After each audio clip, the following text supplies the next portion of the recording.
जामिन, तुम? बड़ी ताई आपको बुला रही हैं, सबके साथ बैठ के खाना खा लीजिए।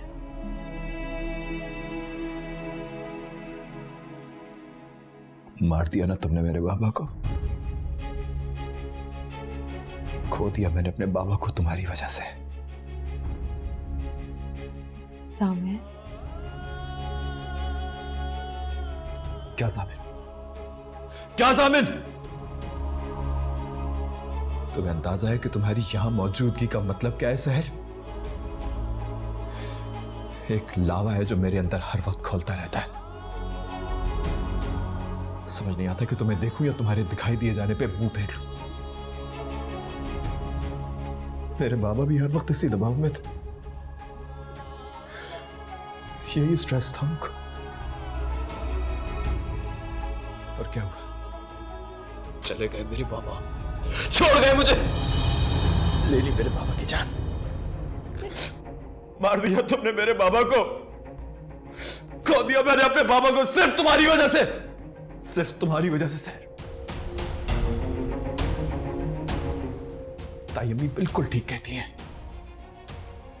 तुम अगर यहां ना आती ना तो शायद आज मेरे बाबा जिंदा होते।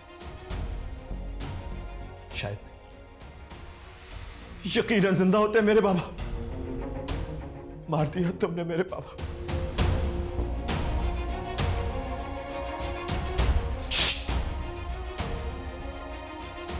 एक लफ्ज मत बोला। निकलो, निकलो यहां से, निकलो।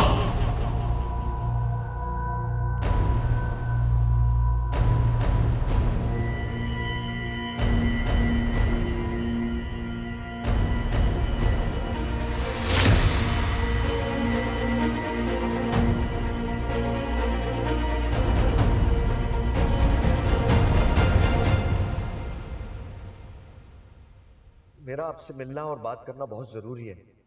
बड़ी नवाजिश होगी अगर थोड़ा सा वक्त निकाल लें आप मेरे लिए। शहर के बारे में बात करनी थी आपसे।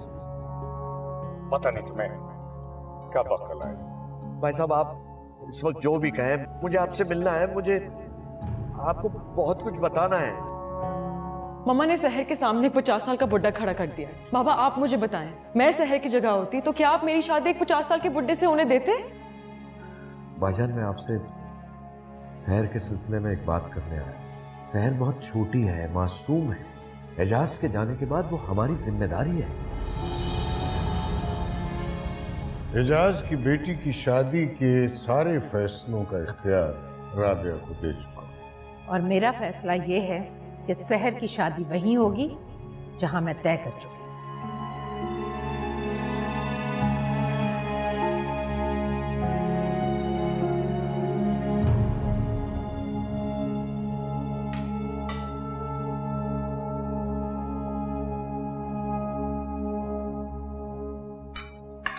जामिन कहाँ रह गया? आया क्यों नहीं खाने पर? मैं गई थी उन्हें बुलाने, लेकिन उन्होंने मना कर दिया। सहर, बेटा तुम भी आज हमारे साथ बैठ के खाना खाओ।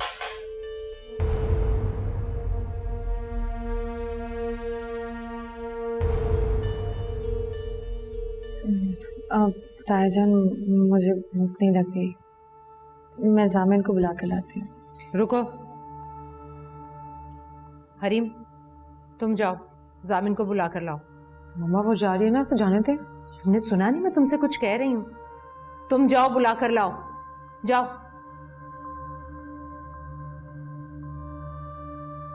रुको, मैं चला जाता हूँ। नहीं, तुम रुको, मैं जाती हूँ।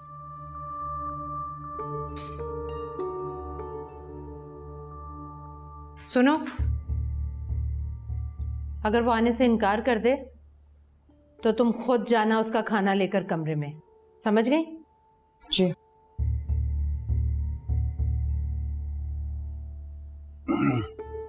सुनो, 2-4 दिन में मैं उन लोगों को बुला रही हूँ अपने घर। इन लोगों को? वही लोग जिनके यहाँ रिश्ता तय किया मैंने इसका। वकार की वफात की वजह से वो लोग खामोश हो गए थे। लेकिन अब काफ़ी दिन गुजर चुके हैं, इसलिए मैं चाहती हूँ कि वो लोग आएं, निकाह करें और इसको ले जाएं अपने साथ।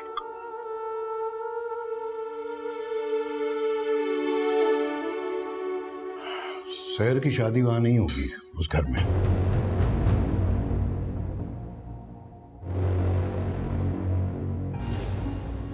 क्यों? आप ऐसा क्यों कह रहे हैं? बस मैंने जो कह दिया सो कह दिया। इस लड़की की शादी उस घर में नहीं होगी। लेकिन मैं जबान दे चुकी हूं उन्हें, और वो लोग शादी की सारी तैयारी किए बैठे हैं। तो फिर मेरी बात कराओ। मैंने किसी को जुबान नहीं दी हुई, मैं खुद मना करूंगा उन्हें।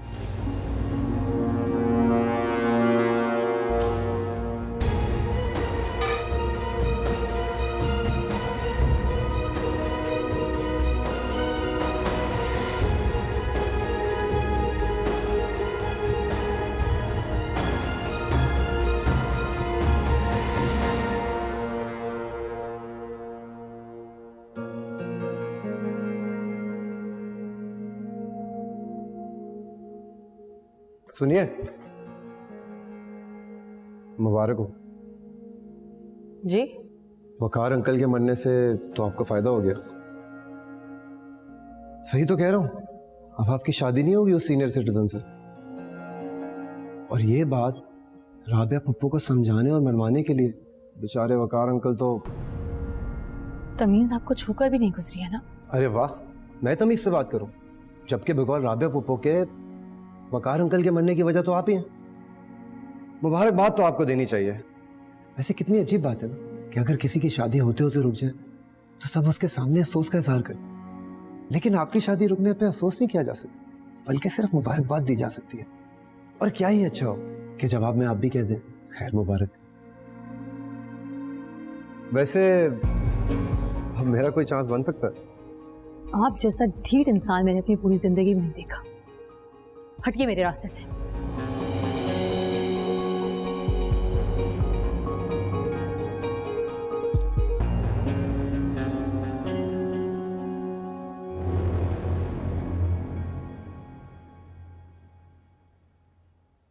इफ्तिखार, आपको मेरे साथ ये नहीं करना चाहिए था। मैं उस लड़के को जबान दे चुकी हूँ, उसके सामने मेरी कितनी बेइज्जती होगी। मैं तो बस एक ही बात जानता हूँ राबिया बेगम, मेरा भाई इस रिश्ते से खुश नहीं था। वाह, ये भला क्या मंतक हुई? मोहब्बतें और पछतावे मंतिकी नहीं होते। अब अगर मैं अपने मरहूम भाई की आखिरी बात मानकर उसकी रूह को खुश करना चाहता हूं, तो तुम क्यों सीख हो रही हो इतनी? अरे तो उस लड़की के सामने तो आपने मेरी इज्जत दो कौड़ी की करके रख दी इफ्तिखार साहब। आपको अगर इनकार ही करना था ना तो अकेले में भी तो बात कर सकते थे आप मुझसे।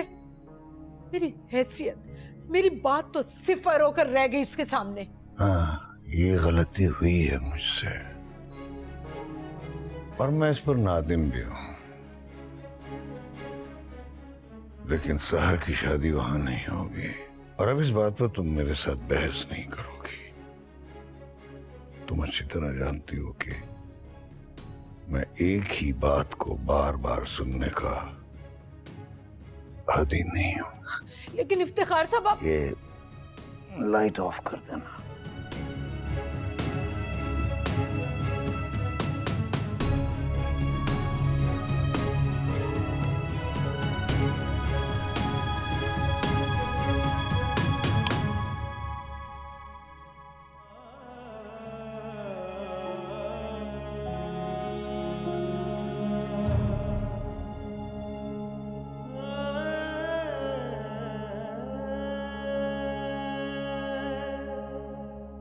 कितने जादू टोने जानती हो तुम, जो एक एक को आहिस्ता आहिस्ता अपने कब्जे में करती जा रही हो?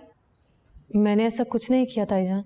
वकार जब तक जिंदा रहा तुम्हारी हमदर्दी में ऐसे बोलता रहा जैसे तुम उसकी सगी औलाद हो, यहां तक कि तुम्हें जामिन पर भी तरजीह देता रहा।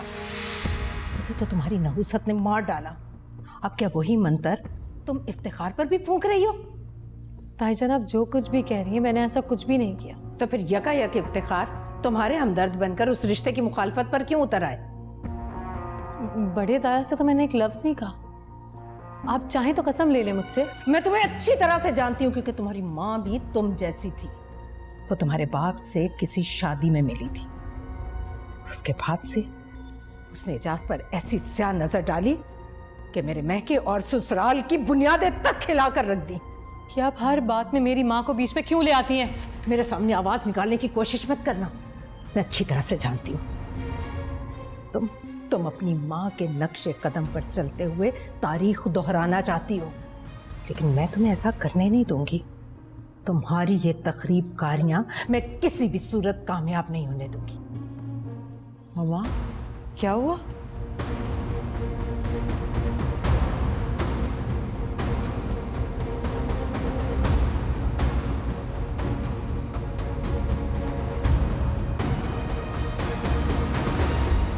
मैं सच कह रही हूँ, मैंने बड़ी ताया से शादी के बारे में कोई बात नहीं की। खैर जो भी था, मैं एक बात जानती हूँ, चाचू के इंतकाल से तुम्हारी शादी रुक गई और मेरी पोस्टपोन हो गई।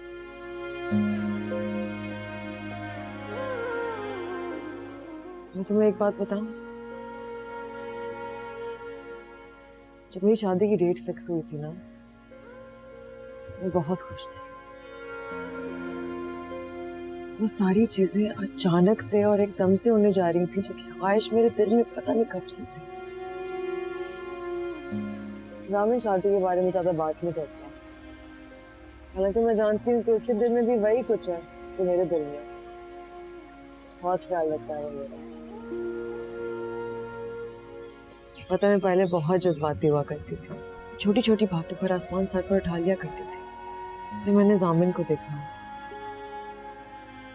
और मैंने सोचा नहीं, मुझे जामिन के लिए अपने आप को बदल लेना चाहिए।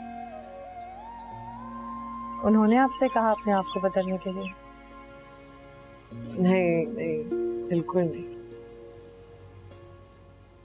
यही तो खास बात है जामिन में, कभी भी किसी को कोई चीज बदलने को नहीं कहती, लेकिन उसकी शख्सियत में ऐसा जादू है कि उसके कहे बगैर मैंने उसके लिए खुद को बदल दिया। इसलिए अब वो मेरी हर बात मानता है। मसलन कौन सी बातें? तुम्हें याद है उस रात वो खाना नहीं खा रहा था, तुम भी गई थी ना उसे बुलाने, लेकिन उसने मना कर दिया था। जब मैं गई थी उसे बुलाने, उसने मुझे मना नहीं किया। इनफैक्ट हम दोनों ने एक साथ बैठकर खाना खाया। मुझे और मेरी हर बात को बहुत अहमियत है। प्यार में आदमी दिन को रात और रात को दिन भी मान लेता है कजन। तुम चुप चुप कर मेरी बातें सुन रहे थे? नहीं, बस अभी आया। शहर की शक्ल तो देखो, ऐसे लग रहा है जेलस हो रही है तुम्हारी बातें। जी नहीं, ऐसी कोई बात नहीं। अच्छा, तो फिर शायद अजियत हो रही है आपको हरीम की बातें सुनकर। आप प्लीज मुझसे फजूल बातें ना किया करें। राफिक सर,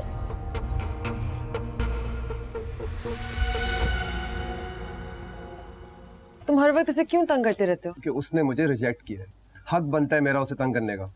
अच्छा चलो छोड़ो, मुझे बताओ तुम्हारा ऑफिस कैसे जा रहा है? नहीं बता रहा, पहले तुम मेरे साथ कॉफी पीने चलो। इस वक्त? हाँ यार, पास में नया कॉफी शॉप खुला है, चलो ना यार। अच्छा जामिन को आने दो, फिर चलते हैं। सामिन के साथ तो तुम जाती रहती हो, कभी मेरे साथ भी चलो, मुझे तुमसे बात करनी है। अच्छा चेंज करके आ जाओ। या पर हरी अप।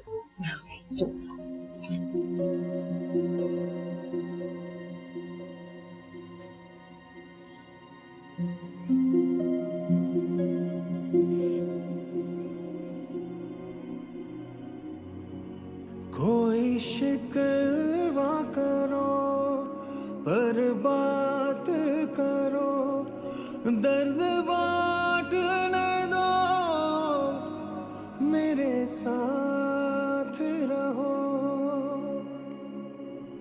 बरसे नैना बरसे ये नैना रे, बरसे नैना तन्हा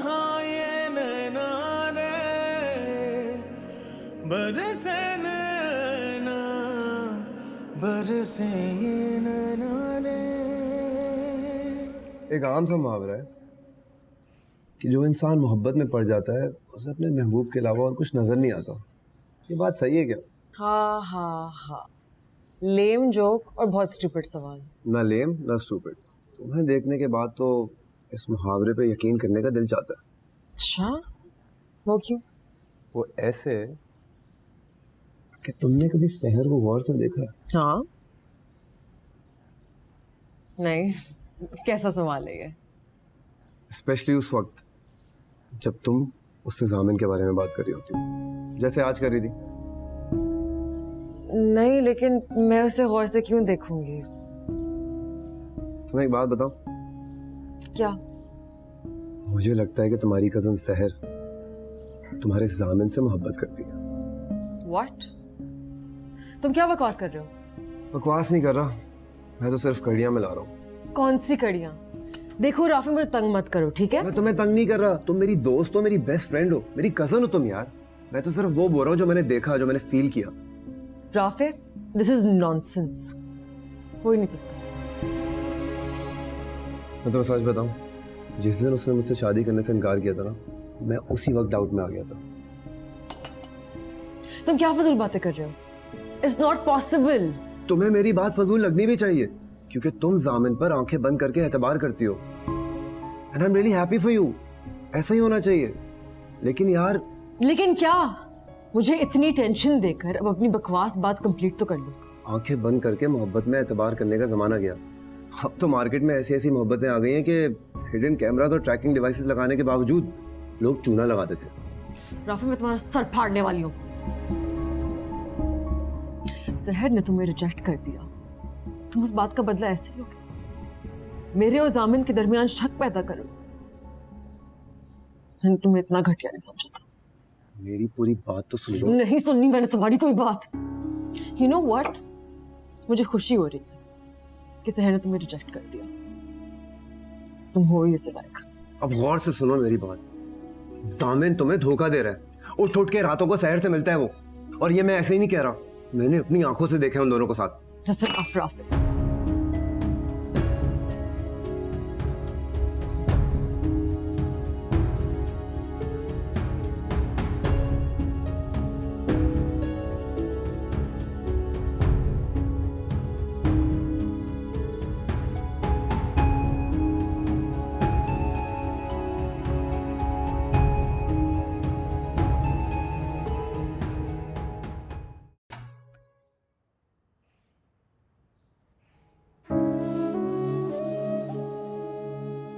ये क्या मुन्नज़ा,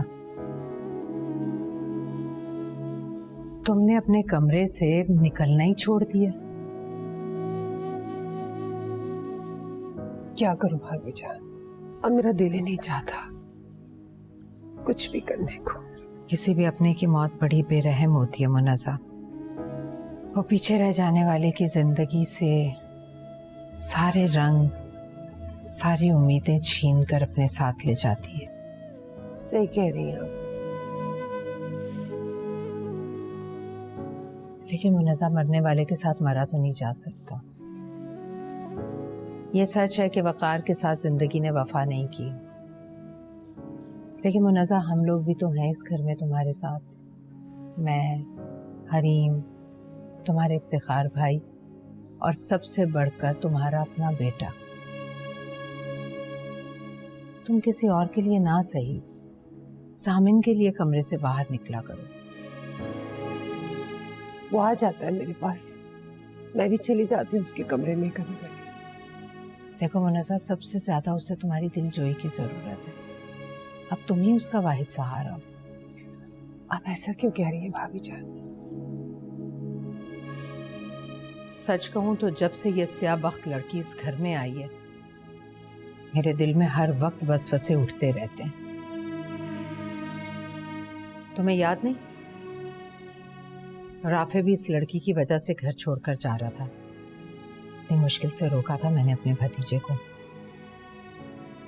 सहर की शादी हो जाती तो ठीक था, पता नहीं इफ्तिखार भाई उसकी शादी क्यों नहीं होने दे रहे। कोई माने ना माने, मुझे इस लड़की पर जो पहले दिन शक हुआ था वो आज भी कायम है। सब्ज कदम है ये लड़की। पहले अपनी शादी के रोज अपने बाप को खा गई और उसके बाद वकार। आप ठीक कह रही हैं भाभी, वकार भी हर वक्त उसी की फिक्र में लगे रहते थे। इसीलिए तो कह रही हूँ कि तुम जामिन पर नजर रखो। मैं खुदा न खास्ता शक नहीं कर रही। अरे मेरा अपना बच्चा है, मुझे पूरा भरोसा है उस पर। लेकिन ये जादूगरनी, ये तस्वे बहा कर हर किसी को अपने पल्लू से बांध लेती है, फिर उसे अपना सरपरस्त बनाकर बैठ जाती है और फिर निकल जाती है उसे। तुम समझ रही हो ना?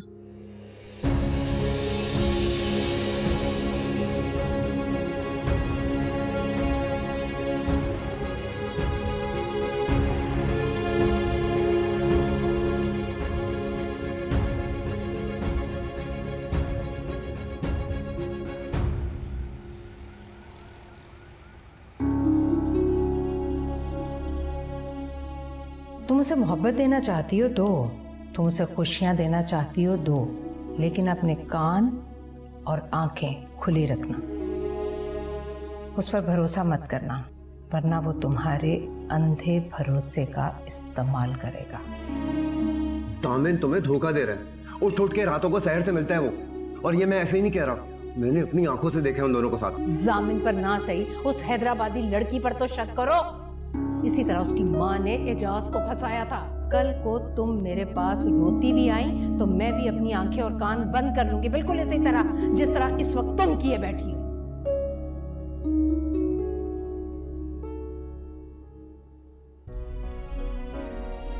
मार दिया तुमने मेरे बाबा को, खो दिया मैंने अपने बाबा को सिर्फ तुम्हारी वजह से।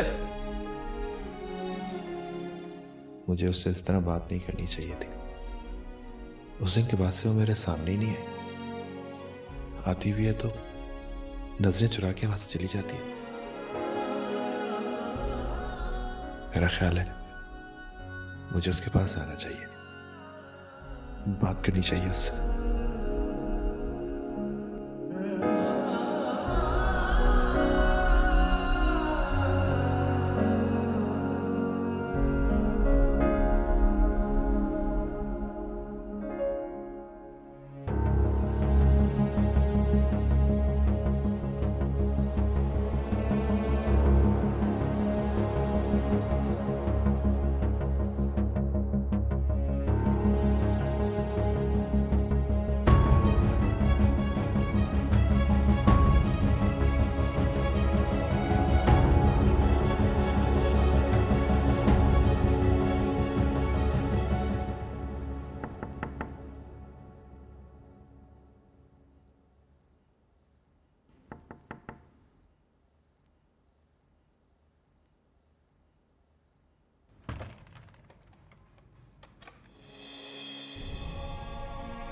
हाँ मैं जरा सा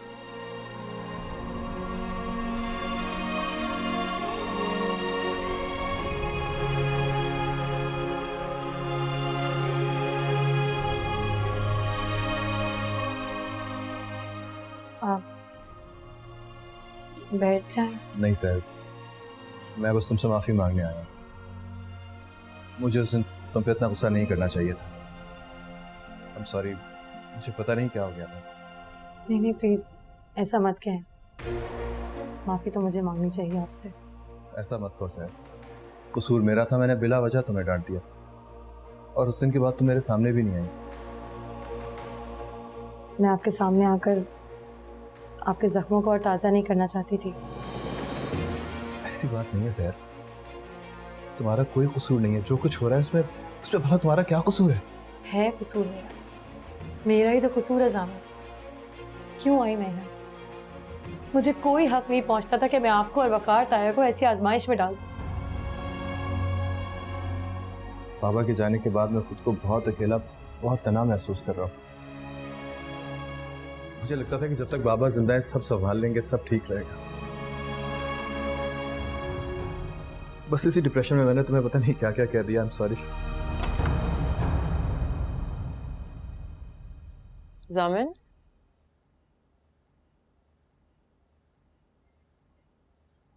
जामिन? नहीं, यह नहीं हो सकता। राफी ने जामिन के बारे में जो कहा था वो सच नहीं हो सकता।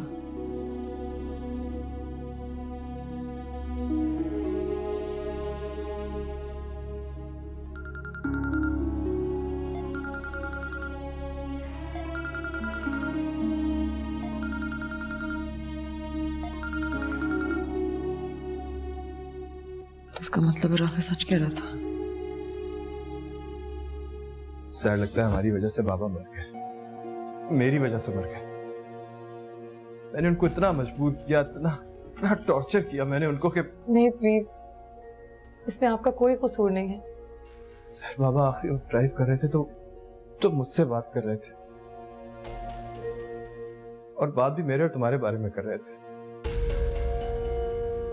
उससे मेरे पास भी आए थे, मेरे सर पे हाथ रखा उन्होंने, मुझे बहुत प्यार दिया, मुझे अपने सीने से लगाया और कहा कि सहर बेटा हिम्मत करना। हमारे दिए हुए स्ट्रेस ने उनको हमसे छीन लिया सर। इसमें आपका कोई कसूर नहीं, सारा कसूर मेरा है। राबिया ताई बिल्कुल ठीक कहती है, ना मैं यहाँ आती ना वकार था इस आजमाइश में पड़ते। उनकी मौत की जिम्मेदार मैं हूँ, इसलिए हर वक्त।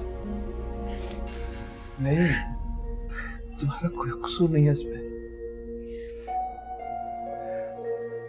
बस हमारा रिश्ता उन्हें हमसे दूर ले गया। हमारा झूठ उनके दिल का सबसे बड़ा बोझ था। सब मैं थक गई हुई झूठ बोल बोल के, बहुत थक गई। मैं भी बहुत थक गया हूं सर, इसीलिए मैंने फैसला किया है कि सामिन,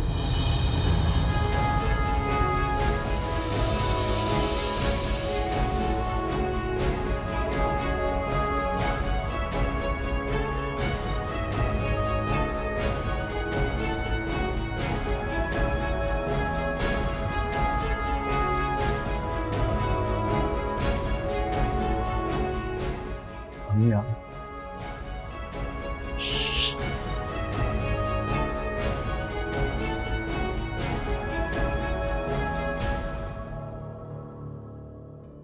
चाची जान, आप? हरीम, तुम बेटा? वो मैं बस लॉन में जा रही थी तो मैंने सोचा कि सहर को देख लूं, अगर वो फ्री है तो उसे भी साथ में ले जाऊं। नहीं, ये फ्री तो नहीं है। मेरा मतलब है कल तुम्हारे चचा के लिए कुरान खानी रखवाई है, तो उसी हवाले से कुछ काम बताने आई थी। अच्छा अच्छा ठीक है, फिर मैं चलती हूँ। चाचू जान। हाँ हाँ बेटा बोलो। आपने जामिन को देखा है? अपने कमरे में भी नहीं है, फोन किया तो अपना मोबाइल भी अपने कमरे में छोड़ गया है। हाँ, उसे तो मैंने काम के सिलसिले में बाहर भेजा है। क्यों, कोई काम था? नहीं नहीं, कोई काम नहीं है, बस वैसे ही जामिन से। चले खैर, वो आएगा तो मैं खुद मिल लूंगी उससे। अच्छा ठीक है, चलो वो आता है ना तो बेटा मैं तुम्हारे पास भेजती हूँ।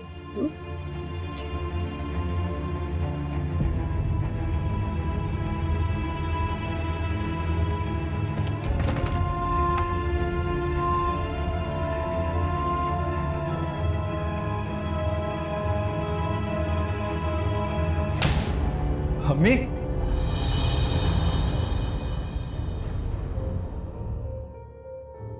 बेहया, बेगैरत, तुम्हें मेरा ही बेटा मिला था फांसने को? मैंने हमेशा भाभी जान के सामने तुम्हारी साइड ली, क्योंकि तुम मजबूर और बेबस थी, इसलिए तुम्हारा साथ दिया। तुमने मेरे साथ क्या किया? एक लफ्ज मेरे सामने और मत बोलना, वरना एक लगाऊंगी। नहीं अम्मी, हट जाओ सामने, हट जाओ मेरे सामने से। बीवी है ये मेरी।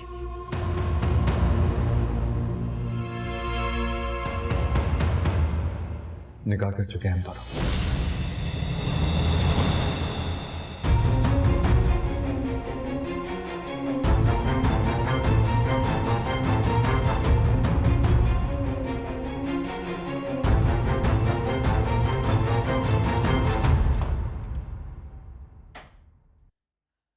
मम्मा आप कहाँ चली गई थी तुम? आपने मुझे डरा दिया। मैं सैर के कमरे में गई थी।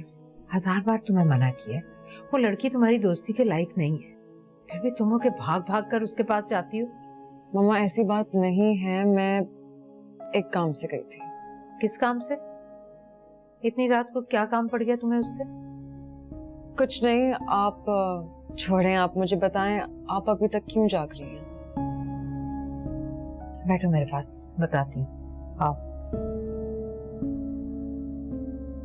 ये क्या कर रही हैं आप? मेरी बात तो सुने, आपने मुझे बात करने का मौका तो दे। आप ये कोई देख लेगा, छोड़े मुझे। मेरी बात तो सुने आप।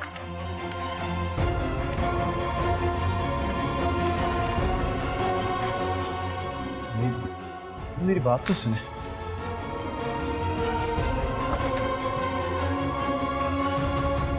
कह दो कि तुम झूठ कह रहे हो। कह दो जो मैंने देखा वो मेरी नजरों का धोखा था, जो मैंने सुना वो झूठ था। नहीं अम्मी, क्या सच है? सैर मेरी बीवी है, हमारा निकाह हो चुका है। मैं आपसे इतने दिनों तक ये सच छुपाने पे बहुत शर्मिंदा हूं। शर्मिंदा? शर्मिंदा हो तुम? अम्मी, मैं अब आपसे कुछ नहीं छुपाऊंगा। आपको एक एक बात बता के अपने दिल का हर बोझ हल्का करना चाहता हूं। मैं कुछ नहीं सुनना चाहती। मैं नहीं मानती इस निकाह को, वो तुम्हारी बीवी नहीं हो सकती। अम्मी, आपको मानना पड़ेगा क्योंकि इस निकाह में अब्बू भी शामिल थे। हाँ अम्मी, बल्कि निकाह अब्बू ने ही करवाया था।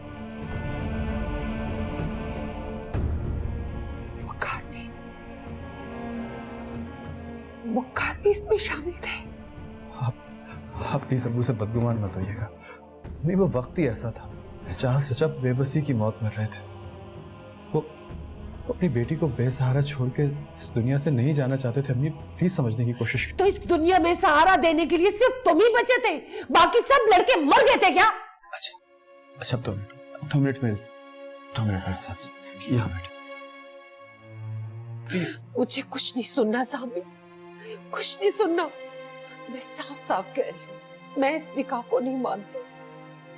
और किसी खुशफहमी भी मत रहना कि इस वक्त मैं गुस्से में हूँ इसलिए सब कुछ कह रही हूँ।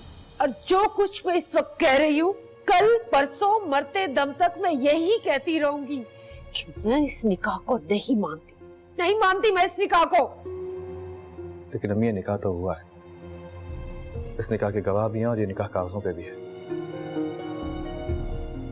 और आप चाहे माने या ना माने, लेकिन सहर मेरी बीवी है। बकवास बंद करो। ऐसे छुप कर निकाह की भी लड़की किसी की बीवी हो ही नहीं सकती। मजाक है क्या? तुमने और वकार ने मुझे समझ के रखा है। दूध में से मक्खी की तरह निकाल कर बाहर फेंक दिया और उस मक्कार लड़की को तुम लोग घर ले आए। अम्मी, ऐसा कुछ नहीं है, आप मेरी बात तो सुने। और सब के सब चुप साध कर मुझे धोखा देते रहे। और वो भी कैसी चालबाज और मक्कार है, मुझसे हमदर्दियां समेटती रही और अंदर ही अंदर मेरी जड़ें काटती रही। अम्मी, हमारा निकाह मजबूरी में हुआ था। आप एक दफा तसल्ली से मेरी बात तो सुने। लानत भेजती हूँ मैं ऐसी मजबूरी पर। भाभी जान इस लड़की के बारे में ठीक कहती थी। अम्मी, ऐसा मत कह, सहर का इसमें कोई कसूर नहीं है। चुप करो तुम, चुप। तुम्हें पता होता सही क्या है और गलत क्या है, तुम अपनी माँ के साथ ये सलूक ना करते, मुझे धोखा ना देते। मैं आपको धोखा नहीं देना चाह रहा था और ना ही मैंने आपको धोखा दिया है, ना ही सहर ने दिया है। आप एक दफा तसल्ली से मेरी बात सुनकर उस पर यकीन तो करें। पट्टी बांधी है उसने तुम्हारी आंखों पे और अभी भी तुम उसी की हमायत में बोले जा रहे हो। तुम फिक्र ना करो, मैं इसकी बांधी सारी पट्टियां खोल के ही दम लूंगी। मुफ्त का माल समझा हुआ है, ऐसे हड़प कर जाएगी वो। अम्मी, आप जामिन, सबसे पहले और सबसे ज्यादा तुम्हारे ऊपर मेरा हक है। सुबह होते ही मैं उस लड़की को यहाँ से चलता करूंगी। अम्मी, मेरी बात सुनो। खबरदार, खबरदार जो तुमने मुझे अब रोका, धोखा दिया तुमने मुझे, झूठ पे झूठ बोला है। अब मुझसे कोई बात मत करना, ना ही मेरी किसी बात के बीच में बोलना, वरना जामिन मैं कसम खा रही हूँ, मैं जहर खाकर अपनी जान दे दूंगी।